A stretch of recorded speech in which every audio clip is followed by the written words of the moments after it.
James Doyle here. I'd like to invite you to follow me on my journey to learn from race car drivers, builders, and CEOs of today's automotive industry on what tomorrow's technology will bring. Cars are awesome! Hey, James Doyle here, and we're here at Canadian Tire Motorsport Park, and I'm here with my friend Ron Fellows, who's one of the Canada's greatest race car drivers ever. So how are you, Ron? James, I need you to negotiate my next contract. Yes. So it's just a great time having this time with you, and it's great to speak with you. Thank you.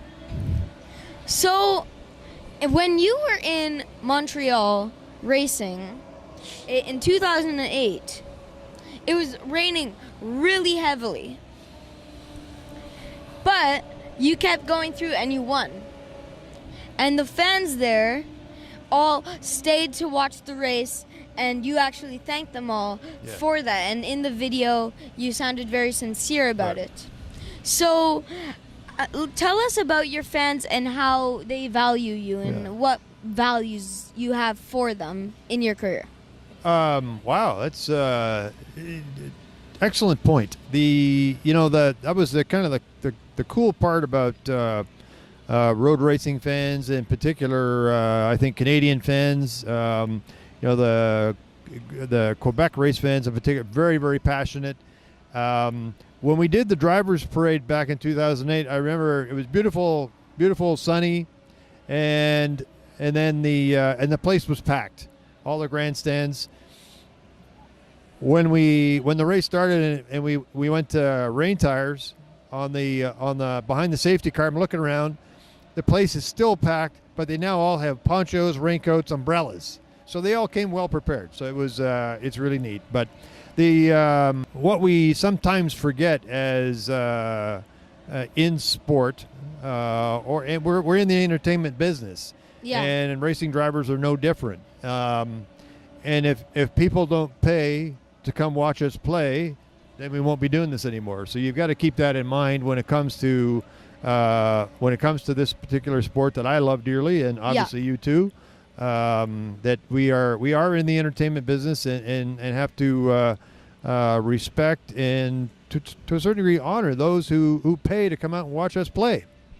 Really good, and that it was very dedicated of them, of those fans. So it's very good. So tell us one of your stories, one of your best stories on a fan who did something significant.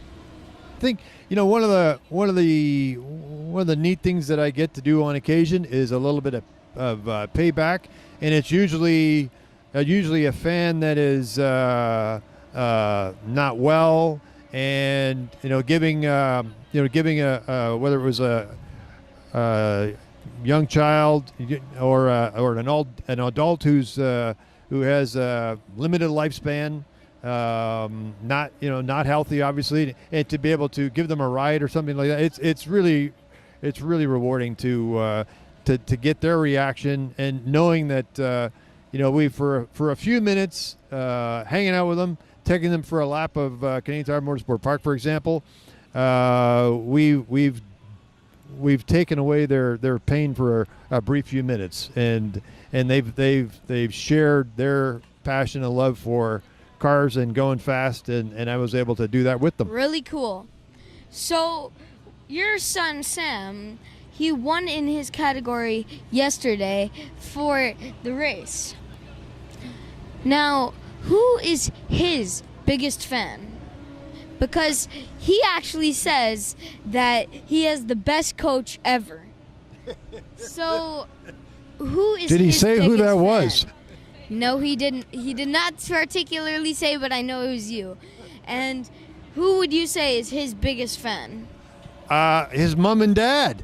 Yeah, mom's over here. Yeah, and certainly, yes, it's certainly family are always the biggest fans. Yeah, no, I'm really proud of the opportunity that Sam was able to get with the FAF team, and he did a great job. He's I guess much like his old man is pretty comfortable racing in the rain, and he did did a great job yesterday. So it was fun to watch and nice to see that going into the race he was not particularly nervous and was confident that he could get the job done in kind of not great conditions. Amazing. So now let's talk about sponsorships. We're here at the Chevy booth. Chevy is a big sponsor for you.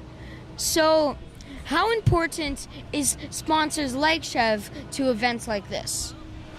Well, they play a big role. When I look at my driving career, Chevrolet in Detroit, the head of GM Racing, hired me in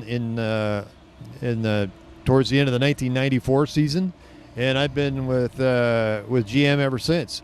And that was we started racing what was the Camaro in the Trans Am series, and then we got into some NASCAR in Chevy, and then along came the Corvette racing program. So I've been very, very fortunate to have had 20, what are we looking at, 24 years now? Wow.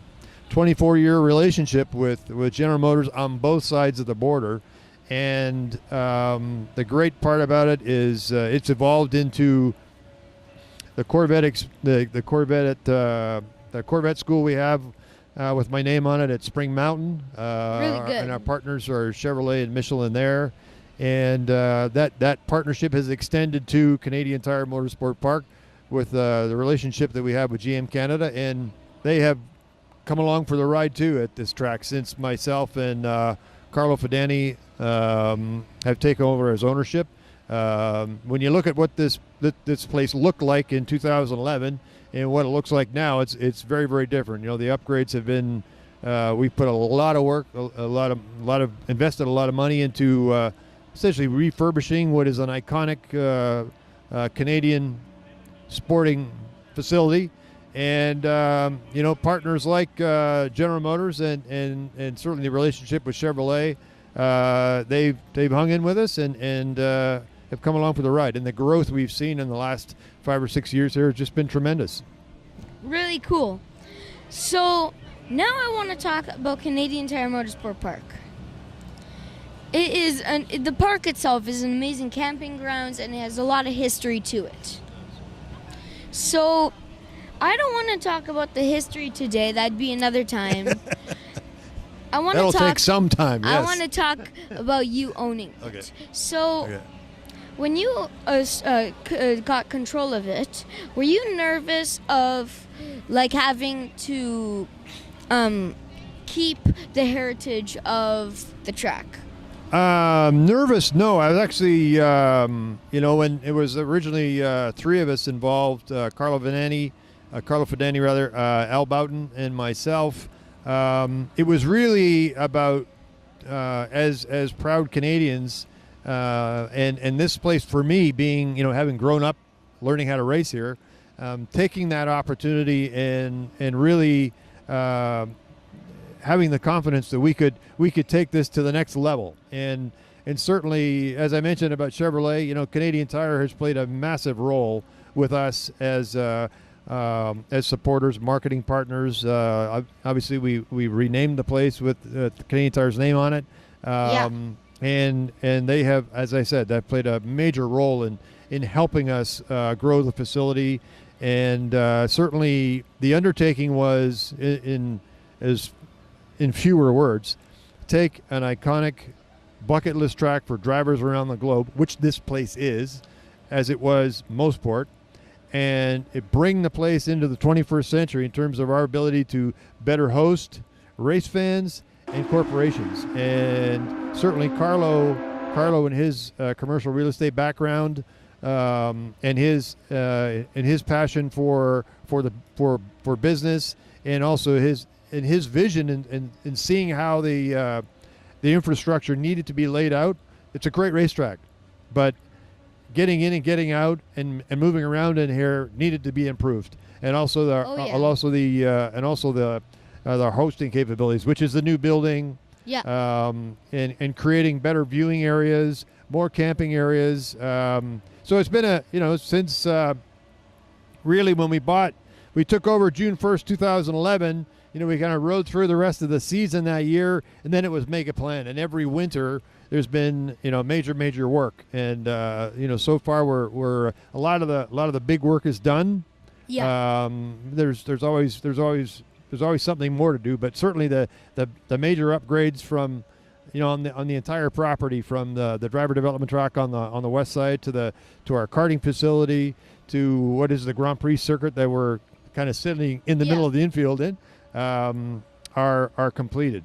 So we're really proud, and that it's kind of what these are Carlo's words, that he feels like when we are just the next generation caretakers, and we will hand it off to whoever wants to take the reins next. Well, I am the next generation, Ron. So it's really good. High five.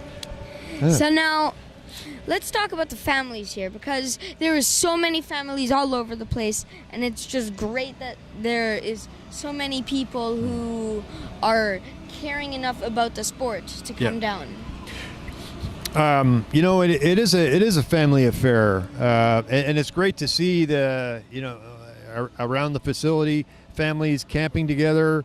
When I think about my career, my wife Linda and all of our kids, we traveled together when we could to all my races, and even with the racetrack now that I'm mostly retired from driving. Yeah. My wife is heavily involved, Linda, in the day-to-day with the racetrack. Our oldest son, Sam, who's doing a little bit of racing, he's our videographer, does a lot of our social media. So it really is it's a family affair, not just for those who annually come to watch, but those of us who are actively involved in the day-to-day operation of the facility. So, what do you think of electric cars on and off the track? Because I think that electric cars are awesome, and they are totally the future. Huh. Well, maybe just because I'm older, but I like, to me, when it comes to the sporting side of it, we're talking about car racing. I like the sound. I like the smells. That is exactly I like the thunder. And that's exactly what Mario Andretti's reaction was. Oh. He said, Thank you, Mario. He said Mario.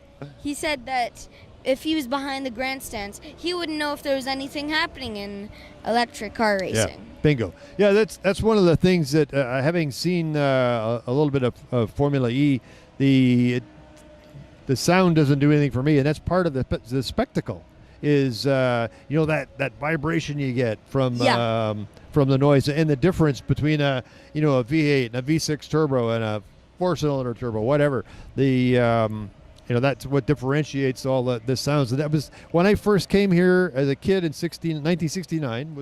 Was here for the Formula One race, and that was it was my first car race. That was the most amazing thing when I sat in the grandstands on the front straight when the Formula One cars came around for the warm-up. The sound was just awesome between a V12, the V8s, and that was it's just electric. And I think that's part of the adrenaline charge that we all have.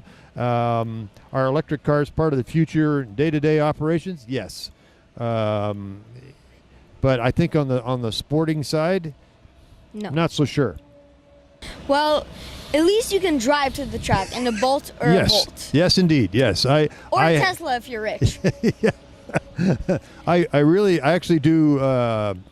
When I'm out at Spring Mountain at my school, we've got some Chevy Volts, and I do really like the Chevy Volt, and have driven around Oshawa in a Chevy Bolt as well. And yes, they do have a place. It makes us obviously less reliant on fossil fuels. Yeah, totally. But I think on the sporting side, it's going to be a while before I think we see any major changes in terms of getting full electric and losing the lovely sounds and sights of cars making speed and making lots of noise. And you got to remember that they're certainly new cars today are so much more fuel efficient.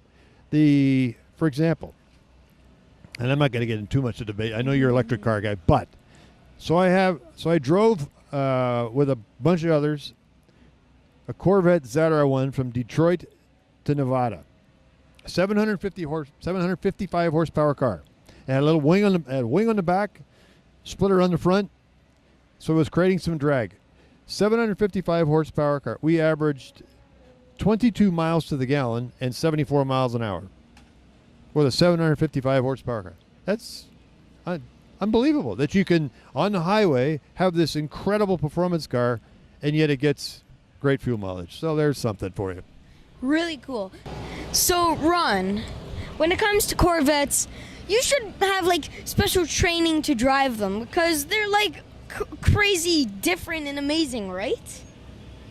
Is this like a plant? This is also a great question or great suggestion. Yes, when you, just in case you are you're planting this information for me. Yes. So the deal is the 7th generation car, of which this Z06 is part of the 7th generation Corvette family. So when you buy one, every owner of a 7th generation Corvette gets heavily subsidized by Chevrolet, a 2-day school to come to the Ron Fellows Performance Driving School at Spring Mountain, which is 45 miles west of Las Vegas. Thanks for the plug, James.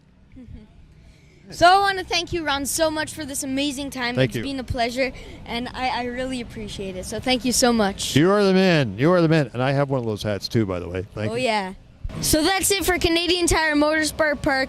Come out. It's great for the family. You'd have lots of fun, and it's just amazing. So I want to thank Ron here, and it's been a pleasure to meet him, and the park is just an amazing park. Careful that you don't hit the Corvette. Yeah.